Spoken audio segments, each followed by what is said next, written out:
Shalom, salam perjuangan. Kita tahu bahwa kita harus terus mendekatkan diri kepada Tuhan. Hari-hari ini Tuhan sangat rindu untuk menyelamatkan begitu banyak umat manusia. Waktunya sudah tidak lama lagi. Bencana terus terjadi. Suka tidak suka.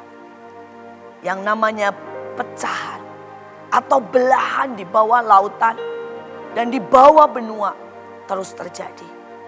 Ini hanya masalah waktu. Bahwa akan terjadi sebuah tsunami atau sebuah bencana besar, gunung berapi ataupun gempa bumi. Ini hanya soal waktu. Dan menunggu waktu itulah sebuah kesempatan untuk ada, untuk bekerja. Seperti hanya detik-detik terakhir.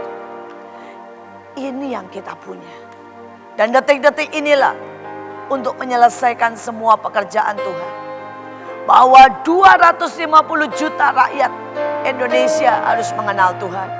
Dan 5 miliar jiwa di seluruh dunia harus mendengar Yesus itu Tuhan. Bertakuk lutut dan menyembah Dia satu-satunya Tuhan. Ada sebuah ayat yang dengan keras Tuhan berkata, ada sebuah bahaya kalau kita tidak ada pada waktu Tuhan membutuhkan. Di dalam Hakim-Hakim 5 ayat 23. Alkitab berkata, kutukilah kota Meros. Kutukilah habis-habisan. Firman malaikat Tuhan. Karena penduduknya. Karena mereka tidak datang membantu Tuhan. Tidak datang membantu Tuhan sebagai pahlawan. Di dalam diri kita ada panggilan untuk menjadi pahlawan. Ada panggilan untuk berkorban, menyelamatkan orang lain, untuk menolong, bahkan untuk meletakkan apa saja supaya keselamatan itu sampai ke setiap pelosok, ke setiap desa, ke ujung-ujung daripada benua. Tapi ada beberapa orang yang seringkali tidak sadar, tidak peduli, tidak care. Hatinya tidak bisa berdetak seperti hati Tuhan. Dan itu adalah sangat berbahaya. Karena itu sangat menyedihkan. Secara hukum dunia, jika dia adalah seorang dokter dan kemudian dia lewat di sebuah jalanan, dan kemudian dia menemukan ada orang yang butuh ditolong. Dan kemudian dia pergi dan tidak peduli. Dia tidak ada pada waktu dibutuhkan. Sedangkan dia berada di sana.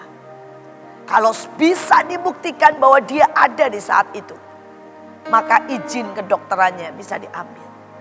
Izin prakteknya. Karena dia dianggap melakukan sebuah tindak pidana. Menyalahi profesinya. Dan kita punya panggilan untuk menjadi berkat. Kita punya semua fasilitas, kesempatan untuk menjadi berkat. Dan kalau kita tidak ada pada waktu Tuhan membutuhkan, maka itu bahaya besar. Saudara, dan itu dialami oleh opa saya. Saudara, opa saya adalah seorang yang sangat kaya.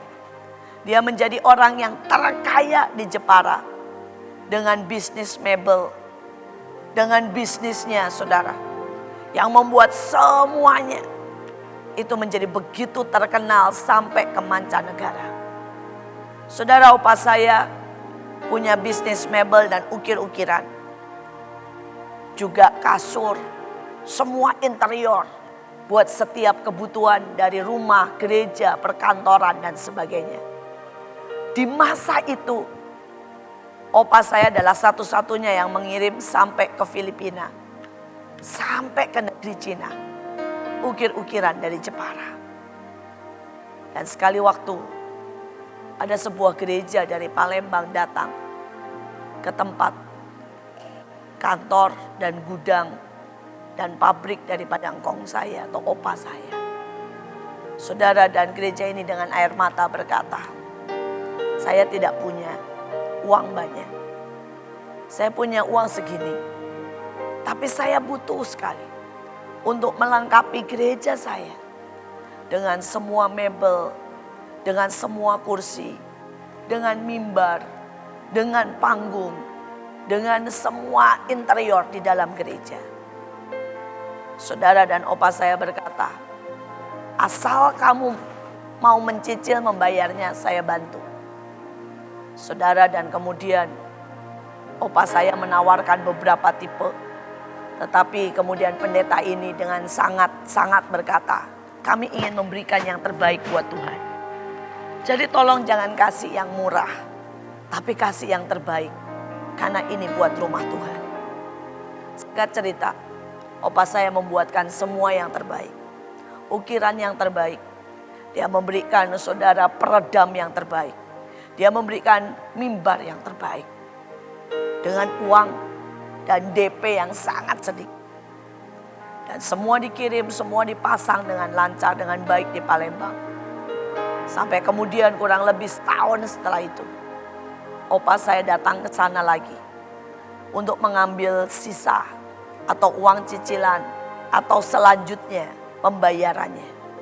Saudara, tetapi pada waktu dia sampai di Palembang, maka dia berkata, pendeta ini berkata, mereka tidak punya uang sama sekali untuk meneruskan cicilan. Setiap uang yang ada dipakai untuk pelayanan, sehingga mereka tidak bisa membayar dan tidak bisa mencicil sedikit pun untuk semua yang sudah dibuat. Saudara, dan tiba-tiba saat itu opa saya marah. Dia gebrak meja dan dia berkata, pendeta kamu pembohong. Dia mulai marah dan berkata, ini berapa juta, ini berapa banyak yang saya sudah habiskan. Saya mau kasih kamu yang biasa, kamu minta yang terbaik. Dan dia memaki-maki pendeta itu. Dan dia keluar. Saudara, pada waktu opa saya keluar, tiba-tiba seperti ada sesuatu yang menghentak dia. Seluruh tubuhnya lemas. Dan dia terduduk di depan gereja. Di pelataran gereja. Dan pada waktu dia terduduk di pelataran gereja, tiba-tiba Tuhan berkata dengan sangat jelas, hampir audible. Tuhan berkata, berapa banyak yang aku berikan dalam hidupmu? Berapa banyak kekayaan yang kau punya? Mungkin 7 turunan itu tidak pernah habis. Semuanya begitu berlimpah. Dan pada waktu rumahku dan aku membutuhkan, kenapa engkau begitu pelit? Engkau begitu marah? Hanya karena hamba Tuhan ini tidak bisa mencicil dan membayar apapun dari apa yang kau berikan. Apa yang kau berikan di rumah Tuhan tidak ada 10% dari semua kekayaanmu. Tetapi engkau begitu tidak rela memberikan untuk Tuhan. Dan saat itu Tuhan masih memberikan satu kesempatan buat opa saya. Tuhan berkata, berikan perpuluhan. Berikan ini sebagai berkat. Tapi opa saya mengeraskan hati. Ketika dia pulang, dia tidak lagi memberikan perpuluhan. Dia berkata, saya sudah cukup sumbang gereja. Tidak usah pakai perpuluhan-perpuluhan. Dan pada waktu diingatkan sekali lagi oleh ayah saya. Ayah saya berkata, Pak, kita harus berikan perpuluhan. Gereja membutuhkan begitu banyak dana untuk kegerakan. Opa saya tetap menolak. Dan hari itu Tuhan berkata, apa yang engkau simpan untuk anak cucumu, dan engkau selalu berkata, aku menyimpan sampai 7 keturunan, akan habis dalam seketika. Karena mati dan hidup dikuasai oleh Tuhan. Berkatlah yang membuat kita kaya. Dan bukan kepandaian kita, bukan usaha kita, bukan kerja keras kita. Saudara, dan dalam seketika, dalam bulan itu juga, 6 kapal dari opa saya semua tenggelam di laut tanpa alasan yang jelas. Tidak ada satupun dari anak buahnya yang meninggal. Tapi semua barang Semua mebel, ukiran, pesanan dari Cina, dari Filipina tenggelam habis. Dan itu belum cukup. Tiba-tiba Jepang datang. Dan semua barang, semua uang yang opa saya punya dihabiskan Jepang. Hari itu opa saya dari seorang yang terkaya menjadi bukan siapa-siapa. Bahkan untuk menyekolahkan anaknya, dia tidak sanggup. Saudaraku, berhati-hatilah pada saat Tuhan membutuhkan. Jangan tolak panggil Tuhan. Jangan tolak yang Tuhan minta. Tuhan membutuhkan saudara. Hidupmu, hartamu, kesaksianmu sekarang. Tuhan memberkati. Kami tahu Tuhan, semuanya dari-Mu. Tarikan nafas kami dari Engkau. Engkau yang memberi, Engkau yang mengambil. Kami mau berkata iya buat semua panggilan-Mu, buat apa yang Kau perlu.